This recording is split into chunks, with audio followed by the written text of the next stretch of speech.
South India shopping mall the wedding Mantra సరికొత్త wedding collection South India shopping mall.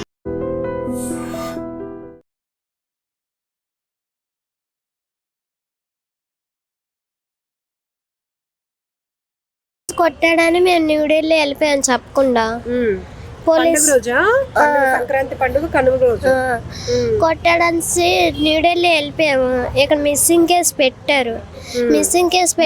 ఎందుకు వెళ్ళారు? అక్కడ ఎవరైనా ఉన్నారా? కేసు పెడతానేమో ఆ ఆంటీ మాట్లాడారు కదా ఇందాకలా, ఆ ఆంటీ రప్పించేసి ఇక్కడ ఫస్ట్ రాగానే ఆంటీ ఇంటికి వెళ్ళాం. ఆ తర్వాత ఏమో ఈ స్టేషన్కి వచ్చాం. స్టేషన్కి వచ్చేసి మా నాన్న మా అన్నయ్య వచ్చారు, బతిమాలాడు. ఆ తర్వాత అయిపోయింది. బయట కూర్చొని బ్రతిమలాడారు. డాడీ అమ్మనా?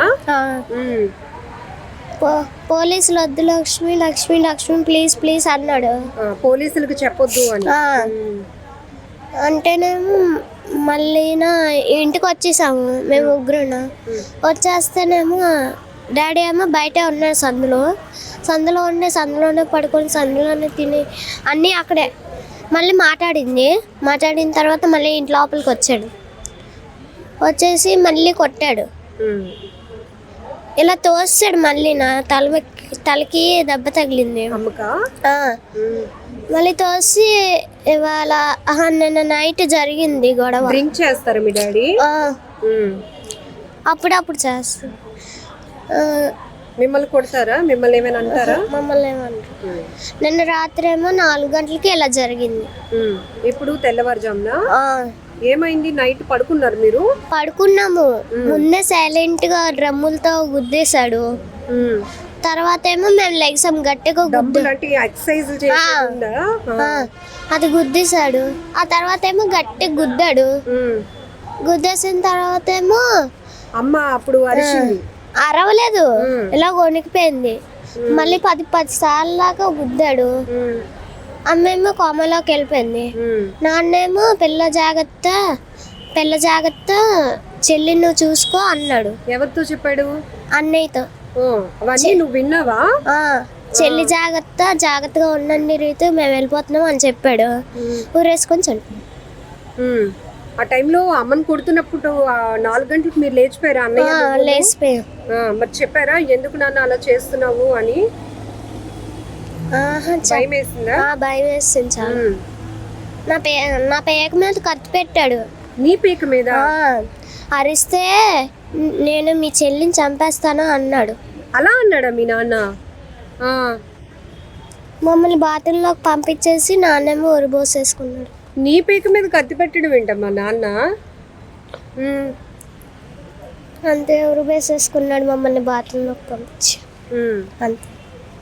ఏ క్లాస్ చదువుతున్నావు? 5th. అన్నయ్య ఇప్పుడు 10th అయిపోయింది. ఏంటి వినడానికి చాలా దారుణంగా ఉంది అసలు. ఇద్దరు పిల్లల పరిస్థితి ఏంటి అన్నది కూడా ఇంక ఇప్పుడు ఎవరైనా ఉన్నారా ఇప్పుడు మీ ఇంటి దగ్గర? చుట్టాలు బంధువులు మిమ్మల్ని చూసుకోవడానికి విజయవాడలో ఉన్నారు. ఇప్పుడు ఇంకా ఎవరు రాలేదు? లాంగ్ రిలేషన్ అండి కొద్దిగా. అందుకని ఇన్ఫార్మ్ చేస్తే నేను ఆఫీస్కి వెళ్ళిపోతే, మార్నింగ్ డ్యూటీకి వెళ్ళిపోతే నాకు ఎస్ఐ గారు ఫోన్ చేశారు. సో అంటే నేను అన్నాను రిలేషన్ మాకు వాళ్ళకి లేదు, కానీ కొద్దిగా మీరు పెద్దరకంగా రండి అనగానే వెంటనే వచ్చాను. మా ఇంట్లో బ్యాగ్ పెట్టి, మా అమ్మగారు నేను ఉంటాను, ఏజ్డ్ పర్సన్, కొద్దిగా కాలేజ్ బాగోదు, బయటకి అది రాలేరు. సరే అని చెప్పి వచ్చే సిచ్యువేషన్ చూస్తే అక్కడ మన 10 మంది పోలీసులు ఉన్నారు. వెళ్ళాను, చెప్పారు మామూలుగా. ఇలా చెప్పగానే ఎవరెవరున్నారు కొద్ది ఫోన్ నెంబర్లు కావాలని వాళ్ళు అడిగారు. ఫోన్ నెంబర్స్ ఎవరెవరు వీళ్ళకి చుట్టాలన్నారు. వీళ్ళు కొంతమంది చుట్టాలు మనకు తెలియదు, కొంతమంది తెలుసు. ఉన్ని చుట్టాల నెంబర్లు ఆల్రెడీ నేను ఇవ్వకముందే వాళ్ళు కొడుకు ఇచ్చాడు కొన్ని, తర్వాత ఒక 2 ఇచ్చాను. ఎవరికి ఫోన్ చేసినా కొందరు అవుతున్నాయి, కొందరు అవ్వట్లేదు, కొందరు రెస్పాండ్ అవ్వట్లేదు, కొందరు రాలేదు. ఇప్పుడు కూడా ఫోన్ చేసి ఇప్పుడే జస్ట్ మాట్లాడాను. ఇప్పుడు ట్రైన్ ఇంకా వాళ్ళ అమ్మకి బాగోలేదు అంటే, వీళ్ళ అమ్మమ్మ బాగోలేదు, సిలిండర్ ఎక్కిస్తున్నారు, ఇది అయిపోయాక ట్రైన్ చూసుకొని వస్తాం, ఏ టైం వస్తామో తెలియదు అంటున్నారు. మా ఇంట్లో నాన్న ఏమైనా రాశారా మేమిద్దరం చనిపోవడానికి కారణమని? నేను చనిపోవడానికి అంటే ఒక ఫ్రెండ్ని కలిసింది అమ్మ. కలిస్తేనేమో వచ్చి దీనివల్ల గొడవలు వచ్చేసి ఇలాగా నా చావుకి నగేషే కారణం అని చెప్పి. పేరు నగేష్ అని రాశాడు అక్కడ? రాశాడు. రాసి ఇక్కడ పేపర్ మీద రాసారా? కింద కింద నేలపైన చాక్ పీస్ తో రాసారా? విశాఖ రెడ్డి కంచరపాలెంలో విషాదకర ఘటన జరిగింది. భార్యను అత్యంత దారుణంగా కొట్టి చంపి భర్త కూడా ఆత్మహత్య చేసుకున్న ఘటన. ఈ విషాదంతో ఇద్దరు పిల్లలు తల్లి తండ్రిని కోల్పోయాయి. ఇప్పుడు రోధిస్తున్నటువంటి పరిస్థితి ప్రతి ఒక్కరిని కంటతడి పెట్టిస్తోంది. అనుమానం పెనుభూతంగా మారి ఇద్దరు ప్రాణాలని బలి తీసుకున్నటువంటి ఘటన ఇది. అసలు ఏం జరిగింది అడిగి తెలుసుకుందాం. కంచరపాలెం సిఐ చంద్రశేఖర్ గారు మనతో పాటు ఉన్నారు. సరే, ఈ ఇన్సిడెంట్కి కారణం ఏంటి సార్? అసలు భార్యను అంత దారుణంగా చంపి అతను కూడా సూసైడ్ చేసుకోవడానికి కారణం ఏంటి? ఈ భార్యాభర్తలండి మన నందిక మా గోపీనాథ్ అండ్ భార్య లక్ష్మి అనే ఇద్దరు కూడా విజయవాడలో ఉండేవారండి. 18 ఇయర్స్ ఉన్న తర్వాత 18 ఇయర్స్ ఉన్న తర్వాత ఒక 9 months బ్యాకే వైజాగ్ రావడం జరిగిందండి. ఆ తర్వాత ఇద్దరు కూడా వాళ్ళ అమ్మ ఇంట్లో ఉండేవారు కంచరపాలెం లిమిట్స్లోని. ఉన్న తర్వాత వీటి మీద అనుమానం, తర్వాత హౌస్ డాక్యుమెంట్స్ కూడా అడుగుతుండేవాడు. దాని మీద ఆవిడ ఇవ్వనని చెప్పింది. ఎప్పుడు కూడా ఈ అనుమానంతో గొడవ పడడం వలన నైబర్స్ కూడా అందరూ కూడా చెప్తున్నారండి. దాని మీద నిన్న నైట్ ఏంటంటే ఇంట్లో ఉన్న డబ్బులతోని పిల్లలంతా పడుకున్న తర్వాత తల మీద కొట్టి చంపడం జరిగింది. ఆ టైంలో వాళ్ళ అబ్బాయి కూడా అడ్డుకుంటే అతను కూడా కూతుర్ని కూడా బెదిరించి వాళ్ళని వేరే రూమ్లో బంధించి అతను హ్యాంగింగ్ చేసుకోవడం జరిగిందండి. సార్, ఇలా విజయవాడ నుంచి ఉన్నప్పుడు కూడా గొడవలు కొనసాగుతూనే ఉన్నాయి సార్, లేకపోతే విశాఖపట్నం వచ్చిన తర్వాత ఈ అనుమానం అలాగే ఆస్తికి సంబంధించి డాక్యుమెంట్కి సంబంధించి గొడవలు కొనసాగుతున్నాయి సార్? అంటే విజయవాడలో ఉన్న గొడవల గురించి ఇంకా మనకు దృష్టిలో లేదండి. అది కొద్దిగా ఇన్వెస్టిగేషన్లో తేడాలు ఉంది. ఇక్కడైతే గొడవలు జరుగుతున్నట్టు నైబర్స్ అందరూ చెప్తున్నారు. దాని మీద ఇంకా ఇన్వెస్టిగేషన్ చేసి చేస్తున్నాం. సార్, ఇతను గోపీనాథ్ ఏం చేస్తూ ఉంటాడండి? ఆమె కూడా ఏమైనా వర్క్ చేస్తుందా? అసలు ఏ రకమైనటువంటి అనుమానం? ఈ భార్య అయితే మాత్రం వైజాగ్లో ఒక బట్టల షోరూంలో సేల్స్ ఉమెన్గా పనిచేస్తుందండి. భర్త అయితే మాత్రం పెయింటర్గా పనిచేస్తున్నాడు. సార్, ఇక్కడ ఇప్పుడు వీళ్ళు ప్రజెంట్ ఉంటున్నది ఓన్ హౌస్ అయినా ఆ హౌస్కి సంబంధించిన డాక్యుమెంట్స్ కావాలి అనేది ఒత్తిడి ఇక్కడ చూడొచ్చా? అయితే గొడవలు ఎప్పటి నుంచో జరుగుతున్నా కూడా నిన్న అర్ధరాత్రి ఒక్కసారిగా ఇలాంటి కఠినమైన నిర్ణయం తీసుకోవడానికి కారణం ఏంటి సార్? ఏమైనా గొడవ స్థాయి పెద్దదైందా ఏంటి? అంటే అక్కడ ఉన్న మనకి ప్రిలిమినరీ ఎంక్వైరీలో జరిగిన సమాచారం ప్రకారం ఏంటంటే భార్య తాలూకా తల్లిదండ్రుల తాలూకా హౌస్ వాళ్ళు ఇచ్చేస్తానంటే వాళ్ళు ఓల్డ్ ఏజ్లో వీళ్ళు 9 months బ్యాక్ రావడం జరిగింది. వాళ్ళ తల్లిదండ్రులు ఇద్దరు చనిపోయారు.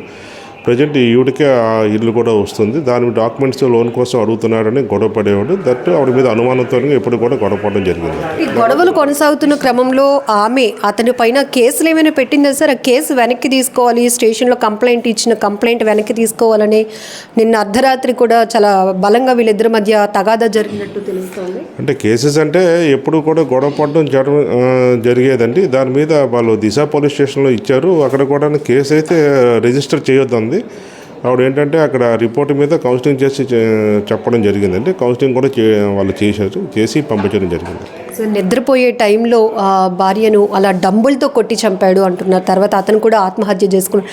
ఆ సమయంలో పిల్లల పరిస్థితి ఏంటి సార్? వాళ్ళు అడ్డుకునే ప్రయత్నం చేశారా? పిల్లల వయసు, వాళ్ళ చదువులు ఏంటి సార్ అసలు? వాళ్ళ బాబు 10th అయిపోయిందండి రీసెంట్గా. పాప ఏమో 5th చదువుతుంది. ఫస్ట్ ఎప్పుడైతే సౌండ్ వచ్చిందో లేచి అడ్డుకోబోయారు. అడ్డుకున్నప్పుడు వాళ్ళని కూడా బెదిరించి వేరే రూమ్లో బంధించి అతను కూడా హత్య చేసిన తర్వాత అతను హ్యాంగింగ్ చేసుకుని చనిపోయాడు. ఈ భార్య భర్తల గొడవల మధ్యలో పిల్లల్ని ఎప్పుడైనా కొట్టడం కానీ ఇట్లాంటివి చేసినట్టు? లేదండి, అటువంటిది ఏం లేదు. అతను చనిపోయే ముందు కూడా పిల్లలతో మాట్లాడాడు. ముందు నిన్న నైట్ మాట్లాడిన తర్వాత జరిగింది. ఎప్పుడు కొట్టడం కూడా జరగలేదు. ఘోరమైనటువంటి విషాదకర ఘటన ఇది. ఆస్తి తగాదాలు అలాగే అనుమానం రెండూ కలగలిపి భార్యను అత్యంత దారుణంగా డంబులతో కొట్టి చంపి తాను కూడా ఆత్మహత్య చేసుకున్నాడు. ఇప్పుడు ఇద్దరు పిల్లలు, ఒక అబ్బాయి అమ్మాయి కూడా తల్లి తండ్రి లేనటువంటి అనాథలుగా మిగిలిపోయిన పరిస్థితి. ఆ ఇద్దరు పిల్లల్ని చూస్తే ప్రతి ఒక్కరూ కన్నీరు పెట్టుకుంటున్నారు. ఏదేమైనా ఈ మధ్య కాలంలో తరచుగా జరుగుతున్న భార్యాభర్తల మధ్య విభేదాలు, తగాదాలు, హత్యలు, ఆత్మహత్యల వరకు దారితీస్తూ పిల్లల్ని అనాథలుగా మారుస్తున్నటువంటి పరిస్థితులు చాలా బాధాకరం. నిజంగా ప్రస్తుతం ఉన్నటువంటి సమాజం దేనికి ప్రయారిటీ ఇస్తుంది? ఆర్థిక సంబంధాల చుట్టూ మాత్రమే తిరుగుతుంది. మళ్ళీ ఎన్నికలంగానే చాలా విరక్తి కలుగుతాం. మంచి అనిపిస్తుంది కదా, లేడీస్ కూడా ఛాలెంజింగ్ జాబ్స్ చేసినప్పుడు చాలా బాగుంటది. ట్రాఫిక్ అసిస్టెంట్స్ గా నియమించిన ట్రాన్స్జెండర్స్ అందరితో సాల్యూట్ చేయించుకుంటున్నారు. ఫుడ్ డెలివరీ ఇవ్వటానికి వెళ్ళినటువంటి డెలివరీ బాయ్ అనిల్ పై కళ్ళ ముందు పెళ్ళండి